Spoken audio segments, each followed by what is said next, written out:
J'ai préféré vous attendre moi-même à la porte, cela sera plus discret. Il n'y a personne dans les couloirs et personne à la vie scolaire, ils sont tous occupés. C'est parfait, la discrétion est une devise essentielle dans notre entreprise. Je vous suis. Entrez. J'espère que vous m'avez apporté ce que je vous ai demandé. Oui, bien sûr. Avez-vous l'argent? Cela va sans dire. Vous le verrez dès que j'aurai vu les produits. Moi aussi. Ce n'est pas toujours facile à se procurer ces produits, mais je vous ai demandé qu'est-ce que vous comptiez en faire? Pourquoi? Oh, simple curiosité, rien de plus. C'est une affaire assez personnelle, en rapport avec des bijoux que j'essaye de créer. Des bijoux? Bien sûr. C'est pour ça que vous avez fait appel à une société telle que la nôtre. Je ne vous crois pas. De toute manière, ça ne vous regarde pas, me semble-t-il. Certes. Cependant, je crois savoir ce que vous maniganciez. Vous essayez de construire la pierre philosophale? La pierre philosophale, c'est un conte pour enfants, ça. C'est le grand œuvre, voyez-vous, la devise de notre société. Quelqu'un comme vous en a déjà certainement entendu parler. D'ailleurs, avez-vous reconnu le logo de ma société? Bien sûr, il s'agit de l'Ouroboros, le symbole alchimique bien connu. Vous voyez, vous y connaissez.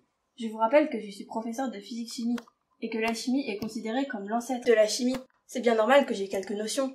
Mais pourquoi toutes ces remarques? Disons que vous êtes bien prêt de créer cette pierre. Cela m'intéresse. Nous pouvons devenir associés. Quoi? Oui, associés. Je ne sais pas quel est votre but, mais je suis intéressé par ses vertus de transmutation. Je peux facilement me procurer du plomb. Vous pourrez me transformer en or et me rendre riche. Mais vous êtes fou allié. Terminons-en. Je vous donne votre argent et vous disparaissez de mon existence. Allons, pas si vite, nous n'en avons pas. Je pense pas que votre hiérarchie serait très contente de savoir que vous utilisez matériel de l'État pour vos propres fins. Et qu'en plus, une illuminée de votre espèce, qui fait appel à une société très secrète, se procurer des métaux précieux, enseignant des jeunes. Vous me menacez, c'est ça? Disons que je m'assure de votre coopération. Et si j'accepte votre chantage, qui me dit qu'il n'y a pas une autre personne de votre entreprise qui va vouloir en profiter aussi? Pour cela, ne vous inquiétez pas, personne n'est au courant que je vous ai apporté de l'or et de l'argent. La discrétion est notre devise, je vous rappelle. Et je n'ai pas les marchés à 3 ou 4, c'est souvent source de problème. Personne n'est au courant, vous dites? Bien, c'est d'accord. Je vais vous montrer mon matériel si cela vous intéresse. Et comment? Suivez-moi. Après vous. Merci. Où est-ce que c'est? C'est là sur l'étagère, regardez. Ah, c'est pas vrai, faut que je fasse le ménage en plus. Et je me suis coupée, bon sang. Mais qu'est-ce que j'ai fait?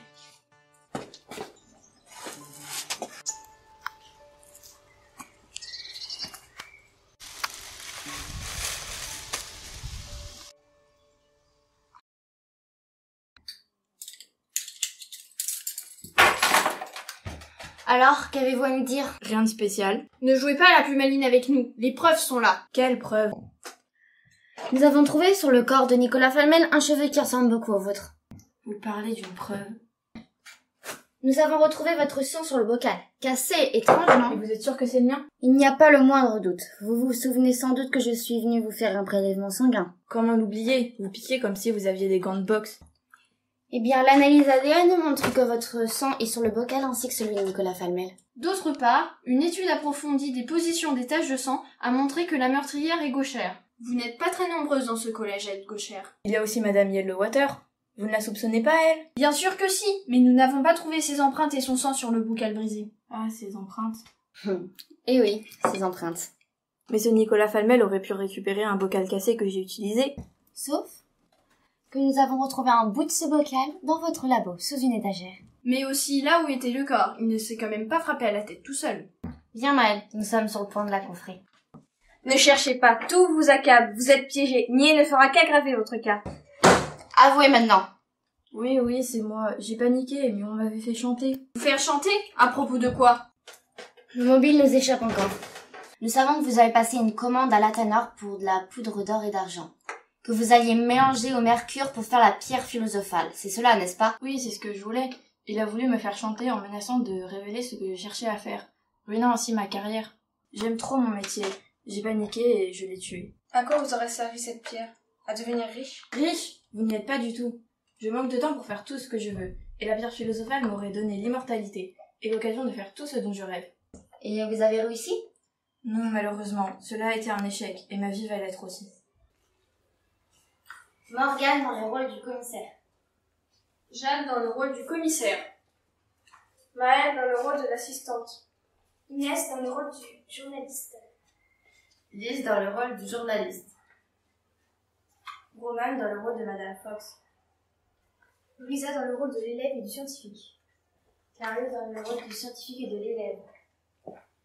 Mathilde dans le rôle du scientifique et de l'élève. Placine dans le rôle de scientifique et de badaud. Aurélie dans le rôle de policière et Bado. Océane dans le rôle de scientifique. Pierrick dans le rôle de scientifique. Grégoire dans le rôle de scientifique et Bado. Ouais!